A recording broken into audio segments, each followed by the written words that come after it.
Good afternoon. I'm Marcelino Benito coming to you from the KHOU 11 newsroom. We're just a few minutes away now from a press conference at the Brazoria County Sheriff's Office in Angleton. This after 2 children were found dead and 2 other children critically hurt after they were shot. The Sheriff's Office says deputies were called to a gas station just off Highway 288 around 5 in the morning yesterday. A 4-year-old and a 13-year-old were both dead, and an 8 and 9-year-old were flown to a hospital in critical condition. But at last check, officials said they are expected to survive. A woman at that scene was detained, but right now it's still not clear what her relationship to the kids is. Now KHOU 11 has learned a home in Porter, nearly an hour away from the Angleton scene, is possibly linked to this case. We're told investigators spent around 12 hours at this house. Detectives wearing blue gloves walked in and out with what appeared to be evidence bags. A car in the driveway was eventually towed from that home. Our Orko Manna spoke exclusively to the Montgomery County District Attorney's Office. We've received reports of injuries may be connected to this residence. The Montgomery County Sheriff's Office, excellent agency, has been working to determine what connection, if any, there is to those shootings and what can be learned. The Montgomery County DA's office says other agencies were also at that home, including the Brazoria County Sheriff's Office and the Brazoria County District Attorney's Office. Troy Kless is joining us live from down in Angleton. Troy, there are so many moving parts to all of this and so many questions we're hoping get answered here.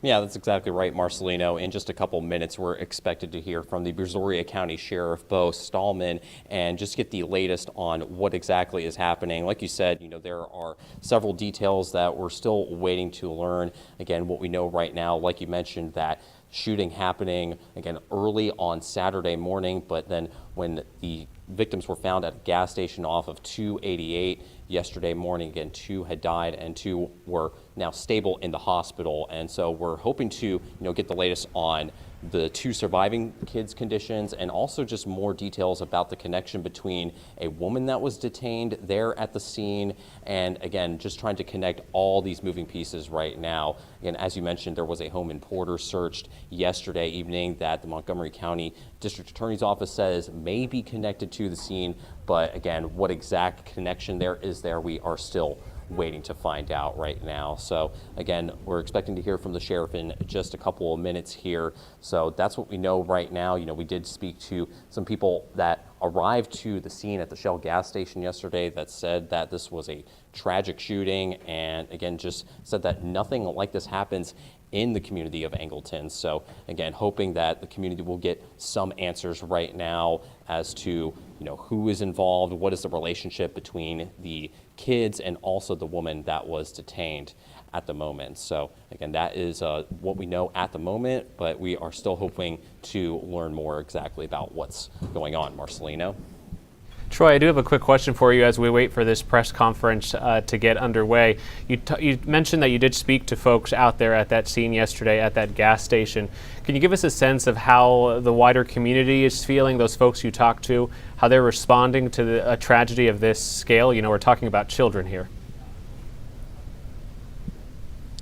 Well, that's exactly right. We spoke to a man yesterday who said that he had kids and grandkids. So, his immediate concern obviously was with, the children involved in this, and just a lot of questions about, what exactly was going on at the time, and, just concern for, the surviving kids' well-being as well. So that is, again, that's the overall sentiment, seeing, plenty of comments on our KHOU 11 Facebook page too, many people just calling this a tragedy right now and still wanting to learn exactly more details about, what exactly led up to this. And that's still what we don't know right now, because the sheriff's office said yesterday that that the gas station where the victims were found was not where the shooting took place. So we're hoping to learn exactly more details about that and plenty more here in just a couple of minutes. Tight-lipped about this investigation since yesterday, and if so, what key questions are you hoping to pose to investigators in just a matter of minutes? Well, Marcelino, one of the key questions, I think, is what is this woman who was detained, what is her connection to the kids that are involved. That's, one of the number one questions. Are there going to be any charges filed? What specific charges could be filed there? And also, we want to know exactly what is the connection between, the scene down in Angleton and the home in Porter, where investigators spent several hours yesterday. Again, Montgomery County District Attorney's Office only confirming that there may be a connection, but what exactly they found at that home and what they were looking for is still unclear right now. All right, Troy, thanks so much. I know you'll be asking lots of questions at this press conference set to begin in just a matter of minutes. It is the top of the hour at 4 o'clock. We'll leave you with a shot of the podium. That press conference from the Brazoria County Sheriff's Office in Angleton set to begin in just a matter of moments. We'll bring it to you live here on KHOU 11+. Stay with us.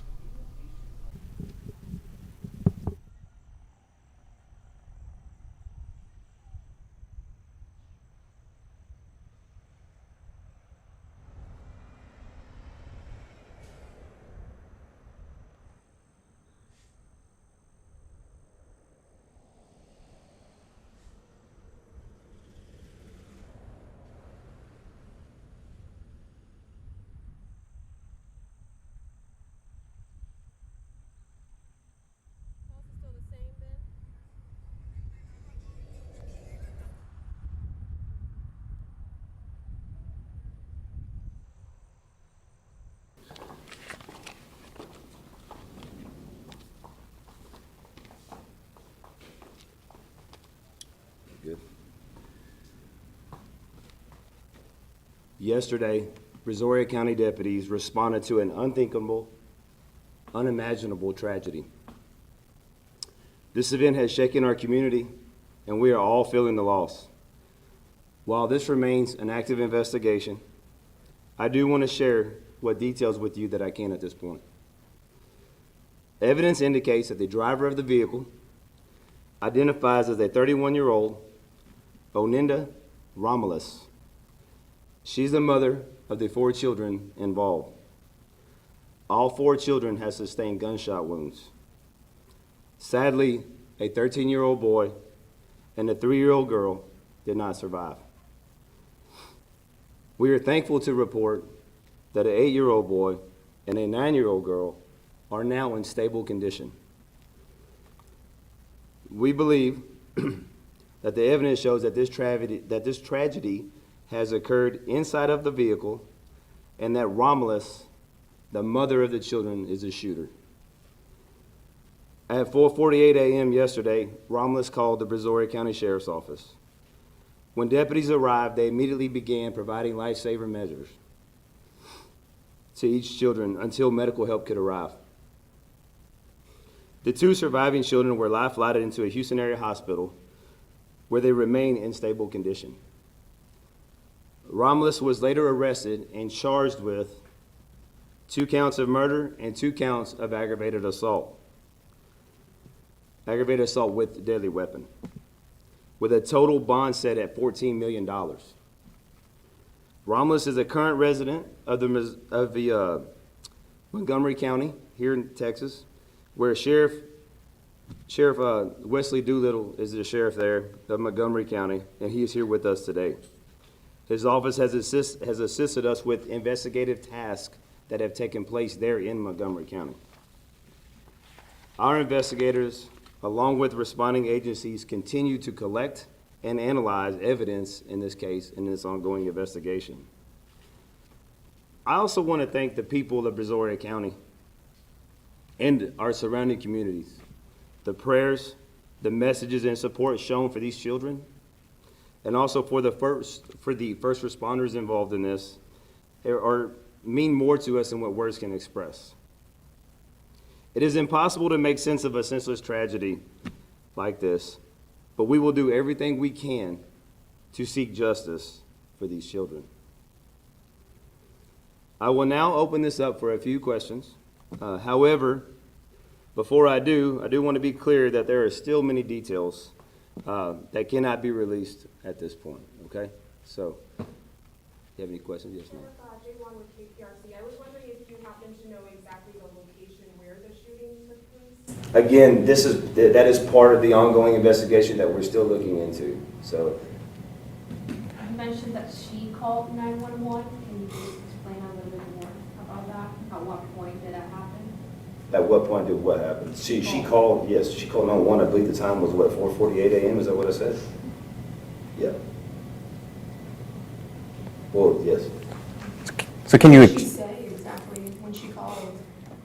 She called and our deputy responded.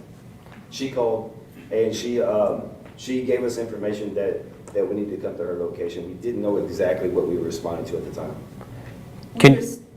I'm sorry, Troy Kless of KHOU. Can you share what investigators found at their home in Montgomery County? Is it, and that was their permanent residence there? Yeah, that's exactly where her permanent residence was. Again, that's part of the ongoing investigation. That's where her residence was, so that's why we went to that residence. Did she have any like criminal history, or is there any background on her at this point? That's part of the ongoing investigation that we're continuing to look into, and I can assure you that we will do everything in our power to find justice for these children. Have the two surviving children been interviewed, or are there plans to interview them and get an understanding of what they saw? Can you ask your question again? Have the two surviving children been interviewed, or is there plans to? Yes, they have been interviewed. They're going to continue to cooperate as well. Yeah. Is she a parent that has sole custody of the children? I am not going to mention much about the custody situation. There's a lot of things that are still it's an active investigation. Okay. Sheriff, would you have an active investigation? We understand there's not a lot that you. There really is not. But a lot of folks are just wondering, like, what went wrong here? Right. Is there anything that you could share with us, just as far as what went wrong here? Like I said, at this point, this is still an ongoing. However, what is most important is that our team is working on this. We've been burning the midnight oil on this ever since this dropped, right? So I can assure you we're looking into this, and there is a lot of stuff that is not able to be released at this point. So, all right. We have time for about one more question. Are you able to share? Are you able to share what kind of weapon was recovered, or was there a weapon recovered? I'm still, like I said, it was a weapon that she did utilize, and she did shoot. I'm not going to tell you all the calibers and all the details of it. There's not time for that. Sir, do we know what the motive? Hey, folks, I'm sorry. I just said we had one more question left. I got to get these guys back to work. I'll answer any additional that you have. Any indication, you said that the mother lived in Montgomery County. Yes. Why was she in Brazoria? Can you release that information? What brought her here? I can, again, that is part of the active and ongoing investigation that we're looking into. Sheriff, I thank you all. apologize. Thank you.